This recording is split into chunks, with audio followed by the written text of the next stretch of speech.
Kerala film producers association തെരഞ്ഞെടുപ്പിൽ president സ്ഥാനത്തേക്കുള്ള നാമനിർദ്ദേശ പത്രിക തള്ളിയതിന് പിന്നാലെ നിർമ്മാതാവും നടിയുമായ സാന്ദ്ര തോമസ് നടൻ മമ്മൂട്ടിക്കെതിരെ ഗുരുതര ആരോപണങ്ങളുമായി രംഗത്തെത്തി.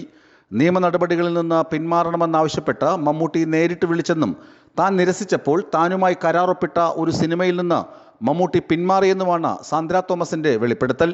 പ്രൊഡ്യൂസേഴ്സ് അസോസിയേഷൻ പ്രസിഡന്റ് സ്ഥാനത്തേക്ക് മത്സരിക്കാൻ 3 സിനിമകൾ നിർമ്മിക്കണമെന്ന നിബന്ധന ചൂണ്ടിക്കാട്ടിയാണ് സാന്ദ്രയുടെ നാമനിർദ്ദേശ പത്രിക സംഘടന തള്ളിയത്.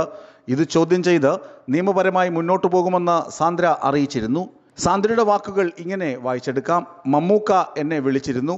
കേസുമായി മുന്നോട്ട് പോകരുതെന്ന് എന്നോട് പറഞ്ഞിരുന്നു. അദ്ദേഹം 3/4 മണിക്കൂറോളം എന്നോട് സംസാരിച്ചു. ഞാൻ അദ്ദേഹത്തോട് ചോദിച്ച ഒറ്റ ചോദ്യമേയുള്ളൂ, മമ്മൂക്ക ഇക്കയുടെ മകൾക്കാണ് ഇങ്ങനെയൊരു സിറ്റുവേഷൻ വന്നതെങ്കിൽ അവരോടും ഇത് പറയുമോ? പ്രതികരിക്കരുത്, കേസുമായി മുന്നോട്ട് പോകരുത്, ഇത് ഭാവിയിൽ ബാധിക്കും, എനിക്കിനി സിനിമ ചെയ്യാൻ പറ്റില്ല, നിർമ്മാതാക്കൾ തിയേറ്ററിൽ ഇനി എൻ്റെ സിനിമ ഇറക്കാൻ സമ്മതിക്കില്ല, അതുകൊണ്ട് മിണ്ടാതിരിക്കണം എന്നൊരു സ്റ്റാൻഡായിരിക്കുമോ മമ്മൂക്ക എടുക്കുന്നതെന്ന് ഞാൻ തിരിച്ചു ചോദിച്ചു. ഇങ്ങനെയാണ് സാന്ദ്ര മമ്മൂട്ടിയുടെ വാക്കുകൾക്ക് മറുപടി നൽകിയത്. അപ്പോൾ അദ്ദേഹം ഇനി സാന്ദ്രയുടെ ഇഷ്ടം പോലെ ചെയ്തോളൂ എന്ന് പറഞ്ഞു.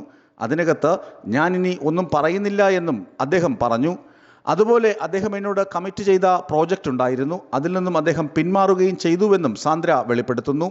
മാത്രമല്ല, നിലവിലെ പ്രൊഡ്യൂസേഴ്സ് അസോസിയേഷൻ പ്രസിഡന്റ് മമ്മൂട്ടിയുടെ വീട്ടുവേലക്കാരനാണെന്നും സാന്ദ്ര ആരോപിച്ചു.